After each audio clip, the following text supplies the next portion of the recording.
Right, now time for the discussion, the race for numbers. The hotly contested presidential election pitting Azimio Presidential candidate Raila Odinga, Deputy President Dr. William Ruto, Roots Party flagbearer George Wajackoyah, and Agano Party candidate David Waihiga is well outlined, the lanes marked and the eyes set on the prize. And amidst the tough times, the hopefuls are selling hopes to the electorates, promising them a better future if they clinch office. Just a lot happening on the political landscape. And joining me for the discussion tonight, as we still dissect the political cake, is Kelvin Keter, who is a youth leader in the Kwanza, and Morio, an MP Aspirant in Dagoreti North Constituency. Gentlemen, thank you so much for dedicating your time for this discussion.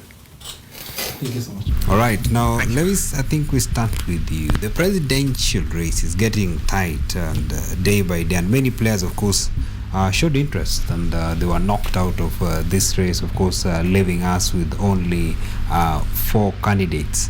So what do we really say of this? Do we say that it is a 2 or 3 or a 4 horses? And consequently, today we saw a Kuro court going to court. He's filed a petition to stop the ballot printing, citing that the process of vetting the presidential candidates was shambolic. What do you make of this? Okay, once again, thank you so much, Amondi, for the invitation. As captured earlier, I'm Lewis Morio, the MP Aspirant, Dagoreti North Constituency. To respond to your question, I think since independence, for the first time, we're having 4 candidates in an election since '92.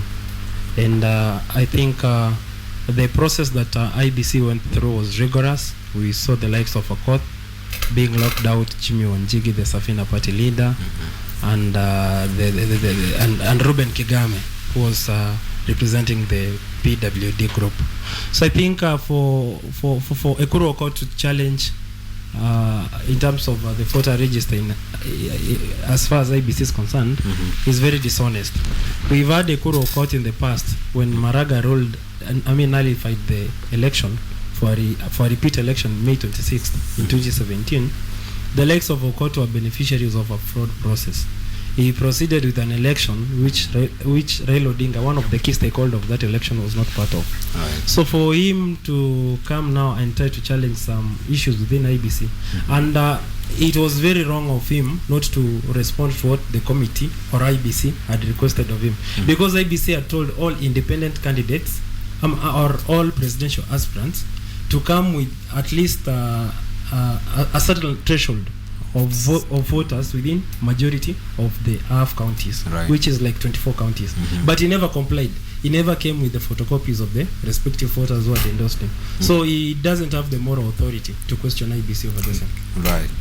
And now, Keter, I want to get this from you. The presidential candidates, of course, we know their agendas and the manifestos that they're bringing on board. And earlier on, we had, of course, when Professor Wajackoyah launched his manifesto and hit the ground running, of course, with the campaigns. And there were speculations that Professor Wajackoyah, there were speculations that he could be a threat to Kenya Kwanza. I don't know, what really do you make of this? Well, I think, first of all, the coming of Wajackoyah to the question of the main contestants for the presidential elections, not only has an impact on the Kenya Kwanza team, he has also had impact on the other team of Azimio and the rest of the candidates, the 2 we have. So it is not only on Kenya Kwanza side, but on both Azimio and the Kenya Kwanza. And equally, he is just like any other candidate. There is, I don't think, any significant impact that it can really threaten the numbers that the UDA has at the moment. Or the Kenya Kwanza team. All right. Now, Lewis, maybe if we get away from that, look at the campaigns over the weekend, and we can take a focus on the Kenya Kwanza team. You know, the Kenya Kwanza team, of course, when they were campaigning, we had, Mudavadi, of course, taking stage. We also had Wetangula taking stage, and of course, even the deputy president himself. And they were faulting the tough time that the Kenyans are going through due to, they were saying that, these are things that are resulting from the handshake regime. And I don't know, they're not coming out clearly that, this food crisis, it's a global problem. It's not a problem of Kenya alone. So I don't know really, Lewis, what do you think of this? Rather, what's your take on this? Are they really being sincere as leaders that the Kenyans are looking up to? It's a very good question, especially on the sincerity of our leaders of the day. The other day, the Deputy President of Kenya of the day did a post on Twitter trying to cry foul of the kind of the economic crisis that we're having in terms of, as far as the price of unga is concerned. So we are having a situation of a Deputy President who is not honest with his team and the rest of the country. Because in a previous interview, I mean before handshake, pre-handshake, we had the same Deputy President talk of the issue of drought and the issue of the increase in price of unga as a global, as a regional problem. Right. And I remember him citing the likes of Uganda, Tanzania and so on. So we're having a situation with a Deputy President who is working with the politics of convenience. On this end, he has this position, and on the other, the contrary. So it's not a reflection of what is happening in the country. And I think Musalia and Wetangula should do better, because they are also on record of criticizing William Ruto style of campaign over the same. Right. So it's not news. It's a personality of William Ruto shifting goalposts today and tomorrow. And so I'm not surprised from where I'm seated. All right, Keter, I don't know what's your take on what Louise is saying. What can you probably comment on this? Well, I think when you look at the cases of the crisis that we are in at the moment, we've seen all through the year the challenges we've gone when the government was being mishandled by our president and his team. You look at the issues we are facing. For example, where it all began a few months ago when we had the shortage of the oil crisis, when we had seen clearly the way the supply chain was being sabotaged by government inefficiencies in carrying out its own duties. So some of these problems already had begun when the government was committed on doing other projects which were not of importance to the people. When you look at the way the government spent too much time discussing a paper, the handshake paper, well, we call it BBI, it never had any significant economic result for the people. So if the government had taken initiative earlier on to strengthen its functions, to improve its own local economics, then we would be at a better position. Now, it's very impressive, of course, when you're telling us about, the recent, the oil crisis that we had in the country. But, you are a youth, you are a young leader, of course, scholar for that course, and, young people, of course, are looking up to you, of course, when you're analyzing some of these things that are happening in the country. The oil crisis, you remember, it wasn't because of the politics that we had in the country, because it was a global crisis when Russia invaded Ukraine and there were sanctions here and there. Why not maybe faulting this? Because even on the food crisis that we are facing right now, being that it's a global problem, it's not that problem that we had the discussions on BBI. That's why in other parts of the country, of course, they're facing the food crisis. It should be attributed probably to the corona, the pandemic. When we had lockdowns, a lot of things were not happening. A lot of plowing and planting were not happening. Why are we not faulting the pandemic and the international crisis on this? Why are you basing the Kenya Kwanza basing the problem that you're having as a country to what's happening, the handshake regime rather? Why is it so? Well, I think when you look at the bigger picture, the impact of the Russian war doesn't really reach us in much. Considering the recent cases when we could hear that we had the fuel at the depot, but then they were not being cleared on time. And the government subsidy program, which was to caution the traders in the oil business, were not being remitted on time. So those short delays actually had a bigger impact on the people. The ripple effect of delays in the distribution chain would have had a direct result on the basic prices of the commodities. And that is the time when actually we've seen the prices of items have shifted up since that moment. On the case of food in Kenya, I think this first would be a ridicule of our government to base those, to base such a challenge on a Russian war. Right. All right, and now away from that, probably because the sincerity of this will come, of course, when the next government takes office. And Lewis, looking at the presidential candidates, of course, we much focus this discussion on the presidential candidates because whoever becomes the president will determine the kind of future we are having. And of course, when you're looking at Professor Wajackoyah, he said that he will be a very radical president if he takes office, saying that he will suspend the constitution for 6 months, of course, for things to happen the way he anticipates as a president, meaning he's seeing a lot of faults, of course, in the constitution and the kind of leadership that we are having now, without any form of affiliation to any part, to any probably presidential candidate. What kind of a leader do you think this country deserves? I think we've matured as a nation as far as our constitution and democracy is concerned, and Wajackoyah is one of those products that we are having, and I'd really love if we had seen more of Wajackoyah as being cleared to run office.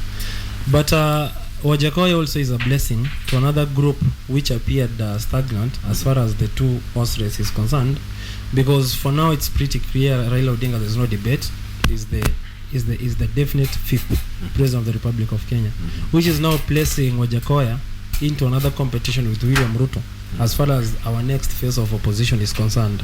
So we're having a Wajackoyah moment for William Ruto as far as who will be leading demonstrations in this country and trying to put us on check as the Azimio government.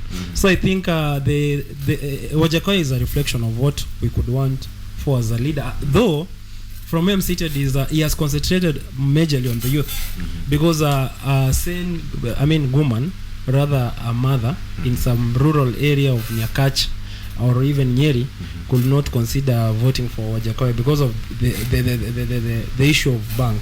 I think they have misunderstood him, but for a scholar, when you listen to Wajackoyah, it's making sense.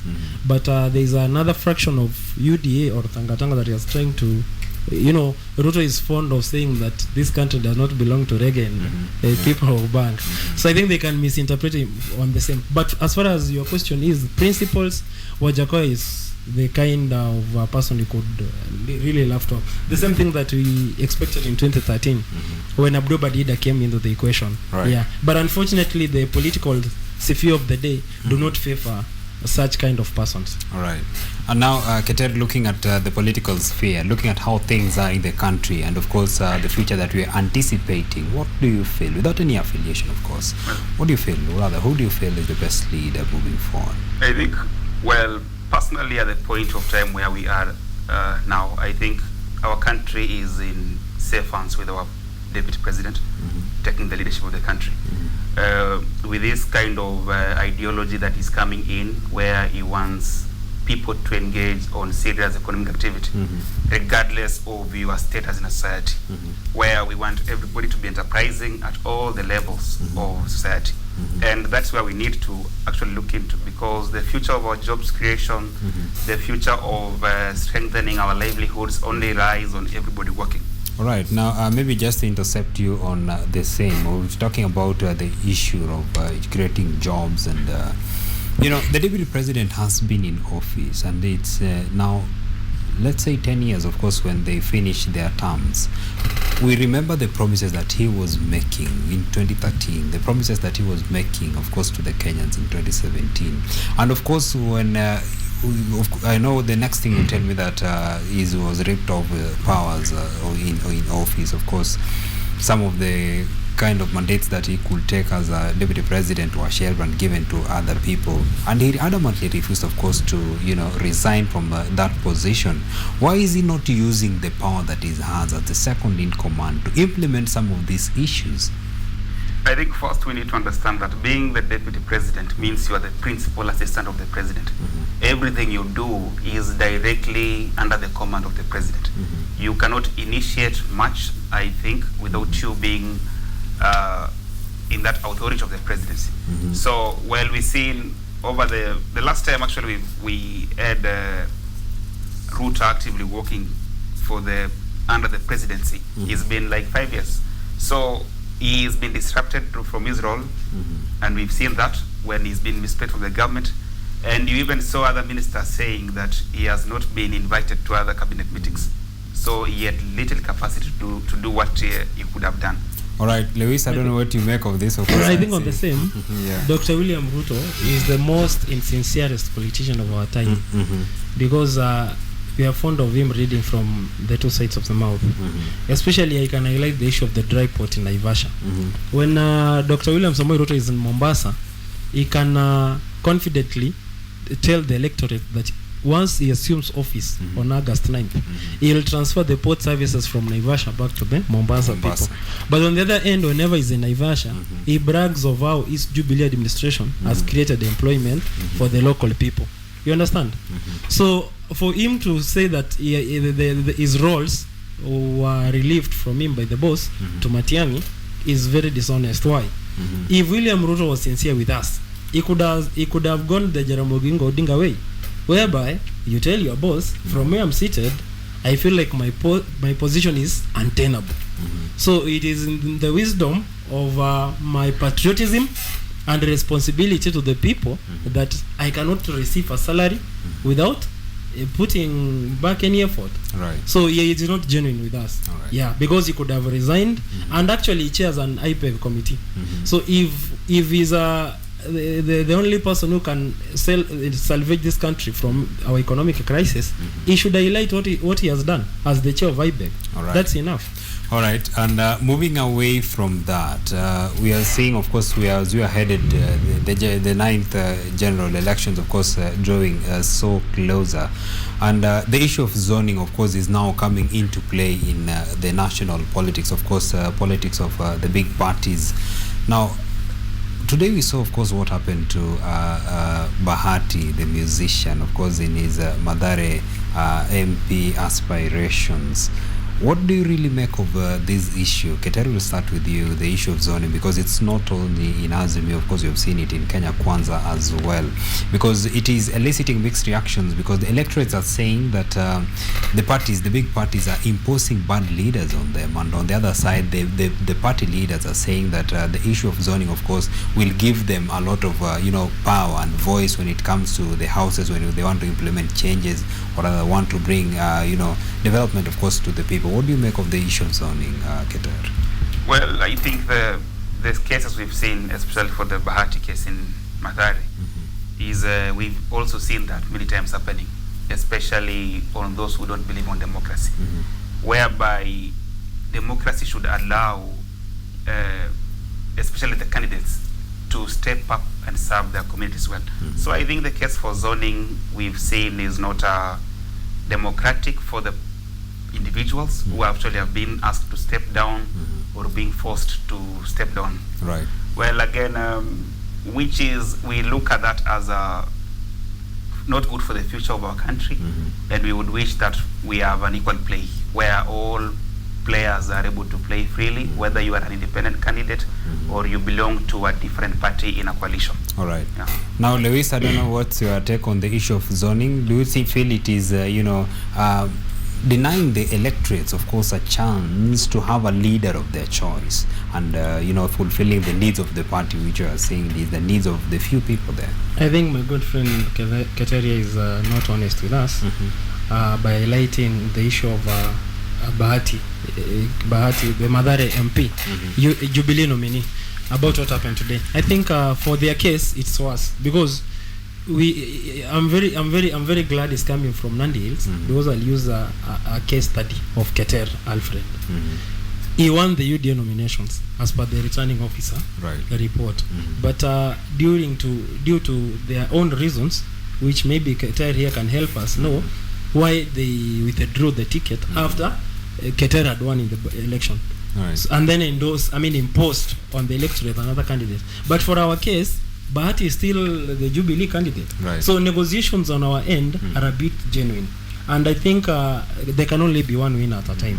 And in that wisdom, and you see now this is a Mandela moment for the fifth president of the Republic of Kenya. So we feel we should have control of the house business in terms of parliament, rather than having a president who will be held hostage. Right. So from our end, our consultations will keep going on. We'll do opinion polls, we'll do concentrations until we feel like this is the best candidate, like my constituency. Right. We are still having that conversation among us as Azimio, so that we can at the end of the day, have one candidate, so that we can take these guys home very early in the morning. All right.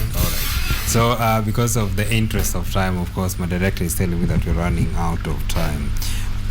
Your leaders, of course, your people, the electorates and the young people, of course, and even the older people looking up to you because of your academic levels, your scholars, and looking at the things in an academic perspective, giving it a good perspective, of course, for the future of the nation. What message will you be having, of course, for the electorates as we are headed to the general elections? Just in a minute, Keter, will start with you. Yes, I think we should be really serious and keen on the kind of leaders we vote for, especially during this time, where we have seen different leaders even not being able to articulate whatever their plans for the country. So we need to look where we lie at this point and look at the issues which make sense to us. For us, the young people, we want to have good jobs, we want to have quality education to everybody, and accessible healthcare being our priority. And while we've seen, I think everybody is looking at this and they know that the Kenya Kwanza team has come up with a clear manifesto for the people, and they have clearly made it known that the young people, the youth of the country, and those people who have at the lowest category of society will have an advantage. Right. So we look at the ripple effect of every decision made by the government, and it starts with choosing the right people in the office. All right, Lewis, in a minute. Thank you. I think as the youth of this country, let's shun away from leaders who preach water and drink wine, in the sense that let us have people who can transit power to us for posterity.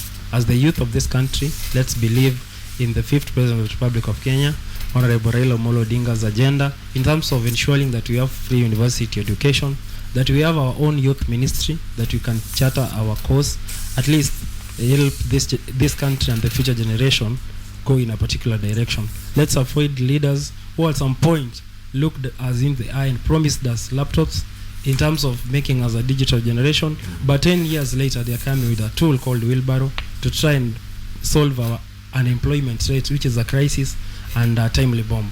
Right. Thank you. All right, thank you so much, gentlemen, of course, for dedicating your time for this discussion. It is a conversation, of course, that should be continuing.